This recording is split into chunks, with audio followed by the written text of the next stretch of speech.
dia também da gente falar sobre um tema muito bacana, que é o orçamento doméstico e cuidados com o empréstimo. Gente, quando bate aquela dificuldade à porta, qual que é a primeira coisa que a gente pensa? Vou buscar um empréstimo, mas é tão perigoso esse caminho, é tão difícil. Então, para falar sobre esse tema, eu tenho o prazer em receber uma convidada aqui que está habilitada a falar sobre isso. Roseli Garcia, da Associação Comercial de São Paulo. Roseli, muito obrigada por ter aceito o nosso convite. Eu agradeço. Falar sobre esse tema tão sério, né? E você tão alegre assim? Porque você tem boas novas para dar para a gente, é por isso? É que o problema precisa ser superado, né, Anice? É. A gente, quando se vê numa situação de dívida, já se entristece, se deprime. E a mensagem que a gente costuma passar é que sempre tem uma saída. Que dá para ter uma saída, né? Então, você trabalha como superintendente de produtos e serviços da Central de Proteção ao Crédito da Associação Comercial de São Paulo.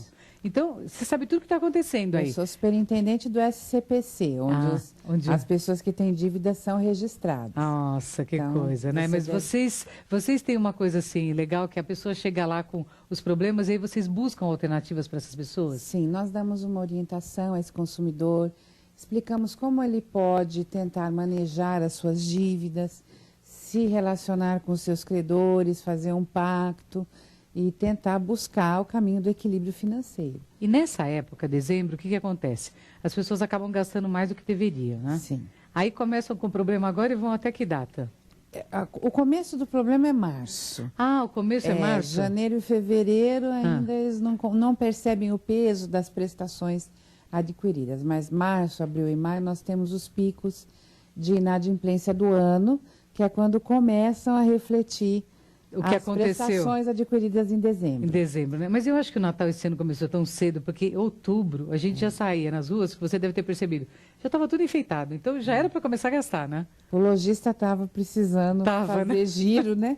Entendi. E estimula as compras, o que é muito saudável. Se você não tem compras, a economia não cresce emprego. Então, esse ciclo virtuoso é interessante. Entendi. O complicado é quando o consumidor se endivida além daquilo que ele pode pagar. Então, ao invés de ser um bom consumidor e ter uma relação saudável, ele acaba se prejudicando e prejudicando esse mercado em geral, né? Em geral, né? Porque aí fica uma faca, né? Que vai e volta, né? Exato. Porque ele também não pode comprar mais, o comerciante também não vai estar vendendo mais, né? Para aquela pessoa. É muito difícil quando está com um nome complicado conseguir novo crédito. Tem que tomar cuidado. Acho que o nome é uma coisa muito preciosa, precisamos cuidar. Qual a primeira medida a ser tomada, então, para que essa pessoa que sente que o orçamento está apertando, na opinião de vocês? Tem que cortar gastos? O que precisa cortar? Não tem outro jeito. Não tem. Se não conseguir ganhar um dinheirinho extra, tem que planejar e cortar gasto do dinheiro existente. O que nós recomendamos é que se faça um encontro com a família. Porque o gasto, normalmente, é um gasto familiar. É o filho que quer um tênis, é a esposa que quer um sofá vestido, novo, um sofá, uma cortina. Então, se o orçamento é feito em família, fica mais fácil, como família, tratar esse assunto e arrumar um lugarzinho para cortar. Então, sempre tem supérfluos dentro daquele orçamento? Ou supérfluos ou contas camufladas. O que seriam essas contas camufladas? Nós recomendamos isso, que você já fez esse exercício, é muito interessante, eu já fiz. Por uma semana, tudo que você gastar, centavo, real, você marcar num caderninho. Ao final da semana, você percebe que tem a conta da padaria, da misturinha, do remedinho, da feirinha, a caixinha do estacionamento, o lanchinho da escola, que você não contabiliza como uma despesa. E é despesa. Mas representa bastante no teu orçamento. No orçamento. Então, quando a gente fala planeje, anote, fiscalize, essas contas camufladas começam a aparecer. E aí se tem uma noção real da despesa semanal. Então, por exemplo, a pessoa, se ela ganha R$1.000, aí a pessoa conta assim, eu tenho que pagar o condomínio, um exemplo, né? É uma prestação que eu tenho lá numa loja, o supermercado, a gasolina, e aí tudo bem, é isso. Então eu vou gastar R$800. Você deu um ótimo exemplo. Não é? Isso mesmo. Sobrou 200. A pessoa fala, então eu tenho R$200, com R$200 eu posso gastar esses Vou 200. comprar uma TV, 200 de prestação. Ou então, sei lá, que eu vou gastar 100. Só que quando somou essas despesas, como é que você chama? Camufladas? Camufladas. Aí a pessoa viu que ela gasta já os 200 com essas despesas camufladas. Às vezes gasta mais que os 200 e é por isso que está faltando Vai faltar para algum lugar. salário. Aí o recurso que a família utiliza quando começa a faltar, quais são os recursos que ela vai buscar? É corte de supérfluos mesmo. Não, mas eu digo assim, por exemplo, já que ela quer usar o dinheiro, então ela não tem o dinheiro na mão. Então ela apela para o quê? Para o cartão de crédito? Cartão de crédito. O cheque especial. Cheque especial. Um empréstimo, porque é tentador, né? É sedutor. Muito, o processo, né? de oferta do empréstimo. Baixo juro, não vamos consultar seu nome, fazemos em 36 vezes. E aí é pior, né? Porque aquela situação, quanto mais tempo você expõe o consumidor a um compromisso de dívida, mais caro e maior a probabilidade de acontecer um evento. Um filho ficar doente, ele emprego que de repente se vai. Exatamente. E o que você faz numa situação dessa? Deve bater o desespero, né, nas pessoas. As pessoas se desesperam e muitas vezes desistem de procurar uma solução. É porque até se o seu problema é emprego, não tem como resolver. Eu deixo assim, né? Deixa assim. Eu ouvi uma história, uma história, né? Porque é de verdade mesmo, é uma história que uma pessoa me contou. Diz que uma pessoa queria reformar a casa dela e ela não tinha o dinheiro. Parece engraçada, mas eu acho terrível. Aí ela comprou tudo o que ela precisava para mobiliar a casa dela. Material de construção, móveis, fez tudo. E deixou o nome... Esperar os 5 anos... É uma coisa absurda, mas a pessoa disse, era a única alternativa que eu tinha. A pessoa me contou, alguém me contou essa história, que aconteceu de fato com uma pessoa, e não é assim, é uma pessoa de formação e tudo, né? Completamente louca, né? Porque mas você sabe que isso é comum, a gente não imagina. Existem problemas de legislação, os registros de dívida ficam 5 anos nos sistemas. Então, o que observa-se é que passou os 5 anos, na semana seguinte... a pessoa volta a ser consultada em vários estabelecimentos buscando comprar de novo. Então, você imagina, ela mobília a casa, compra roupa... Faz tudo. Faz tudo, fica 5 anos abastecida. Parece até engraçado, mas é muito triste, né? É triste. Agora, por que o cartão de crédito é um dos meios que mais endivida as famílias aqui no Brasil? Porque ele é fácil de ser utilizado. Você não tem uma real noção de quanto está gastando. Dificilmente a gente marca quanto que você está comprando com o cartão. Tá. Vai passando o cartão e perde a noção da gestão da dívida que está sendo assumida. E também aquele facilitador de pagar o mínimo, né? Você tem lá o pagamento mínimo e vai empurrando a dívida para frente. Então, este é uma sedução que precisa ser evitada. É um complicador. Olha, você deve ter várias dicas para dar para a gente. Já gostei dessas despesas camufladas, porque nunca fiz essa conta. Faça, você vai poder contar a sua experiência para os seus telespectadores. Será que eu vou gostar de fazer essa conta? E você de casa, já pensou nas suas despesas camufladas? Então, vamos conversar mais com a Roseli aqui daqui a pouquinho. Ela vai nos dar outras dicas muito interessantes.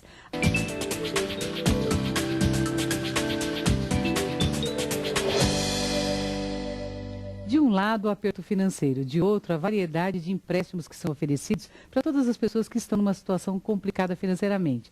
Então, como é que podemos administrar nosso orçamento doméstico com essa complicação ao nosso redor, né? Temos aqui uma pessoa que é especialista no setor, Roseli Garcia, era superintendente de produtos e serviços da Central de Proteção ao Crédito da Associação Comercial de São Paulo, que tem a sigla... SCPC. SCPC. Nossa, as pessoas têm medo dessa sigla, né, Roseli? Vamos falar então para as pessoas que já estão endividadas. Já gastaram demais, de repente só aquela turma de março, né? Ficou endividado em março, estourou o cartão de crédito, usou cheque especial. Tem alguma coisa que é pior entre os dois ou os dois são ruins? Os dois são ruins. Os dois são ruins. E o carnê é o campeão da falta de pagamento. O carnê? Aí supera o cartão de crédito as dívidas que ocorrem por causa de carnê. Por quê? Qual que é a relação, será? As pessoas vão deixando pôr o carnê na gaveta? Eu guarda? imagino que é aquela... é realmente a relação do papel e de não estar sendo acionado com tanta insistência pelo varejo, que é um pouco mais flexível com o seu cliente, né, do que o sistema bancário em geral. Não vamos falar muito, pode estimular as pessoas a gastarem com o carnê. Não, todas são ruins, pronto. A pessoa já está endividada. Sim. Qual que é o primeiro passo? Bom, o primeiro passo é ter consciência que ela precisa parar de comprar, né? Parar de consumir aquilo que não seja essencial. Fazer as anotações, levantar todas as suas contas, as camufladas especialmente. as contas principais e começar as renegociações. Não tem jeito, quando a pessoa chega num ponto de dívida, normalmente ela fica muito deprimida e se sente impotente diante das cobranças que recebe. Ao mesmo tempo, são várias, né? São várias. O que a gente nota é que é muito difícil o consumidor conseguir negociar várias dívidas ao mesmo tempo. Então, quando ele faz isso, ele erra. Então, o ideal seria o quê? Renegociar por partes? Uma dívida por vez, é o que a gente recomenda. E numa prestação que ele tenha certeza que pode pagar. Por isso que nós recomendamos que ele faça o orçamento antes. Faça as contas e saiba, eu posso pagar R$50 por mês. Então, vá a um dos credores e negocie para pagar R$50 por mês. É melhor fazer esse aos poucos do que não fazer nada? É muito melhor, porque você começa o processo e esse processo te ajuda num ganho geral, essa gestão, este conhecimento das economias, né? As mulheres são especialistas em fazer economia. Fazer economia, né? Elas gastam, mas pode perguntar, as chefes de família, elas controlam as contas da casa muito bem. Então, peça ajuda para a mãe, né? Peça ajuda para a líder daquela família, porque ela vai ajudar. Para administrar, né? Sim. Essa questão que você falou, né, de o quanto eu posso gastar para pagar a dívida, isso, às vezes, a pessoa se sente mal. Eu até ia brincar com você e falar, deveríamos ter trazido uma psicóloga também aqui. Sim. Porque eu acho que a pessoa, quando ela fica muito endividada, eu acho que ela tem uma dificuldade até para pensar que existe solução. Então, sim, primeiro, ela precisa ter essa crença de que é possível resolver. Não é um problema para o resto da vida dela. É verdade. Até no nosso atendimento ao público, nós procuramos colocar cores, alegria. Você falou do meu sorriso. Ah, você coloca isso lá? A gente procura isso. As imagens, as camisetas são coloridas. As pessoas são treinadas para ouvir os consumidores, porque ninguém quer ser um devedor. Ninguém quer, então. Ele quer ter o nome limpo, né? Não vai para essa... Salvo uma pequena parcela que é fraudadora, ninguém vai para ter seu nome no serviço de proteção ao crédito voluntariamente. Então, nós temos esse entendimento que precisamos ajudá-lo a sair dessa situação de depressão. Mas acontece muito, é muito comum. É muito comum. A pessoa, por exemplo, vai negociar uma dívida. Aonde ela tem que ir para poder negociar? Quer dizer, depende do tipo de credor que ela tem que acertar? Qualquer empresa ela pode procurar lá? Pode. Nós atendemos para dizer para ela onde a dívida está. Ah, tá. Damos a cartilinha do Saiba Como Administrar Bem Seu Orçamento. O que tem nessa cartilinha? Ela tem uma planilhinha interessante, bem simples, e conta essa historinha de como ele deve olhar as contas, anotar, faz exemplos, quanto custa o aluguel, escola, e quanto ele pode simular para gastar. Mas se ele quiser renegociar, o que nós recomendamos procurar diretamente o credor, a empresa da qual ele comprou. Não acreditar nessas ofertas, né? Limpe seu nome de graça. Então, na rua tem nos postes, né? Isso, limpe seu nome, limpamos seu nome. Eles vão cobrar por esse limpar o nome ou eles não limpam o nome? As empresas sérias cobram e limpam. Mas cobram por isso. Então, se o consumidor já está endividado... Arranja mais uma dívida. Arranja mais uma despesa que ele poderia evitar se ele vai direto para renegociar. Algumas outras oferecem o ouro de tolo, né? Você não precisa pagar a sua dívida, que nós damos um jeito, e aí ele acaba pagando 2 vezes. Vamos dizer que a pessoa precise realmente de um empréstimo para poder liquidar. De repente ela tem várias dívidas e ela pensa assim, é melhor dever para uma pessoa só, para uma empresa, do que para uma porção de pessoas que ficam batendo na minha porta. Qual o caminho para essa questão do empréstimo? Tem algum que é melhor, que os juros são menores? As ofertas de empréstimo são diversas. Nós recomendamos que ela pesquise muito a taxa de juros e valor da prestação. Se a prestação cabe no salário, considerando as contas camufladas. Tá. Porque nas pesquisas que nós fazemos, 85% nem olha se a dívida cabe, exatamente. Faz a dívida. Ele tem uma ideia próxima de que daria. Taxa de juros, 90% não observa. E a taxa de juros pode fazer uma diferença se for no longo prazo. Então, a gente recomenda, faça essa pesquisa, contrate de uma empresa séria, né? De uma empresa que esteja legalmente estabelecida. Essa é a segunda recomendação. Como é que vai saber se a empresa é séria? E tem órgãos que você pode consultar? Você pode consultar órgãos, mas normalmente as sérias são essas que você conhece, que estão estabelecidas, que têm um endereço. Tem um endereço. Que não são empresas que anunciam ofertas milagrosas em jornais. Né? É muito comum que alguém se endivide com cheque, trocando com agiotagem. Cheque. Isso deve ser um poço sem fundo. Isso é muito perigoso para o consumidor também. Porque não deve ter nenhum coração, né, envolvido atrás dessa máquina aí de agiotagem, né? Como fazer proveito dessas possibilidades de financiamento, de crédito? Porque, de repente, sei lá, a pessoa quer comprar um automóvel, mas não tem todo o valor, mas contrair uma dívida isso, mas sem que essa dívida se torne um problema na vida da pessoa. Se a gente analisar, na minha vida, quase tudo que eu comprei, em algum momento eu utilizei o crediário. Algumas vezes me apertei para pagar, outras paguei com tranquilidade, mas foi graças ao crediário que eu pude ampliar os meus bens. E isso acontece para 90% da população, né? É verdade. Se não tem o crediário, não tem como ter aquele tão sonhado plasma, aquele DVD, aquele aparelho de som, os fogões maravilhosos, né? Que estão saindo nem me fale, agora. E as geladeiras, as geladeiras que faltam falar, telefonam e tudo mais. Mas eu resisto, não compro. Eu não resisti, eu acabei...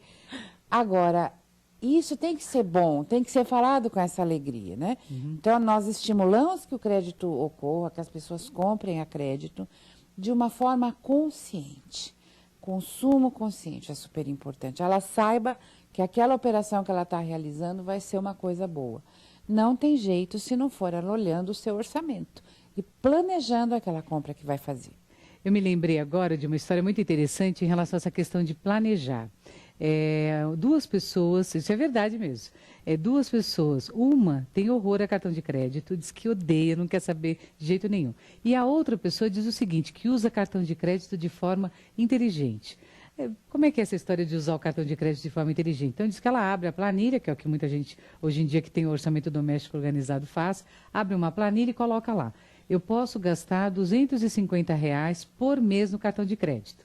Então, ela comprou, por exemplo, uma geladeira, como você deu exemplo. Então, a geladeira vai me custar R$80 por mês. Aí ela coloca lá, 80, 80, 80. Depois ela diz, vou comprar, sei lá, um aparelho de som. Ela coloca ali a prestação. Quando chegou nos 250, que é o limite que ela se deu para gastar, ela não gasta mais uma vírgula.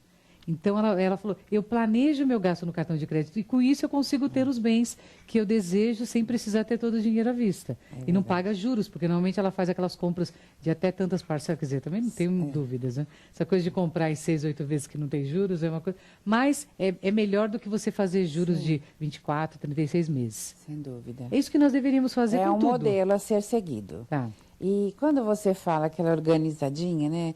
Às vezes as pessoas acham que para fazer orçamento precisa ter computador, calculadora científica, uma parafernália. Basta aquela velha cadernetinha que nossos avós usavam no mês de janeiro, no mês de fevereiro, e vai anotando ali na caderneta. As compras, vai puxando uma conta feita de cabeça. Isso é suficiente para você ter uma ideia do montante que está comprometido. Você acha, Roseli, que essas pessoas que ficam mais endividadas, a questão da falta de organização do orçamento doméstico é um fator realmente, é o que complica a vida dessas pessoas? O desemprego é o principal fator. Tá. Nós temos ali nas pesquisas dos 10 últimos anos, o desemprego é o grande campeão. Da pessoa ou de alguém da família. Que desestrutura aquele lar. O descontrole de gastos é a terceira razão. A terceira e a segunda? A segunda razão você tem emprestar o nome ou doença em família. Emprestar o nome é terrível, terrível. Quer dizer, você não fez a dívida. Não fez a dívida, mas é muito comum. Hoje, nem tanto, que nós fizemos muitas campanhas esclarecedoras, mas as pessoas se constrangiam em dizer não. Não, nome acho que não se empresta. E entre familiares acontecia, né? Pai para filho, avós. Houve uma época que o índice de inadimplentes entre os idosos era muito grande, e aí pesquisamos, era muita coisa para netos, que os avós iam e tiravam aparelho de som, computadores. e etc. Para ajudar os netos, né? E as pessoas, então, esse programa que a gente foca a maturidade. Essas pessoas precisam ter o nome limpinho também, não é porque elas estão com 60, 70 anos, que agora o meu nome pode ir para a lama? Claro que não, eles estão super ativos, né? Então. Nós temos tido um número de operações de crédito muito maior para as pessoas acima de 70 anos. Acima de 70? Cresceu a população que está frequentando o crédito, o que é muito bom. Isso é ótimo. Porque mostra que esta população também tem sonhos de comprar, de deixar sua casa bonita, e a gente estimula bastante isso. Mas precisa tomar cuidado, porque eles são muito seduzidos com os consignados para o aposentado, né? E o consignado tem um prazo muito longo. Para pagar. É diferente você passar apertada 5 meses e passar apertada 36 meses. É muito tempo. É muito tempo. Muito tempo. Que dica você daria para fechar esse nosso tema hoje de aperto financeiro, né? Já que estamos aí no finalzinho do ano, vamos começar o ano com uma mensagem positiva para essas pessoas. Eu diria assim, seja otimista. Tudo tem uma saída, desde que você se predisponha a encontrar essa saída. Nós lidamos muito com dívidas e sabemos que a pessoa pode demorar um tempo maior, mas ela consegue. Então, nunca desista de fazer a sua repactuação. Resolver. Como chama? Repactuação? É repactuação. Ela vai até o credor e negocia, faz um acordo. Nunca tinha ouvido esse termo. Interessante. Muito obrigada por sua presença. Foi muito valiosa. Foram valiosas as dicas, que foram várias, né? E que você tenha um excelente ano e continue com o seu sorriso ajudando as pessoas que chegarem lá apertadas e com o nome com problema, que saiam mais felizes de lá, tá bom? Agradeço muito a oportunidade. Muito obrigada. Conversei então com a Roseli Garcia. Roseli é superintendente de produtos e serviços da Central de Proteção ao Crédito da Associação Comercial de São Paulo. Essa entrevista você pode rever no nosso site www.paulinas.org.br. Nós vamos para um rápido intervalo, daqui a pouquinho tem uma dança espanhola maravilhosa. Não saia daí. Missa de Aparecida, hoje, 9 da manhã.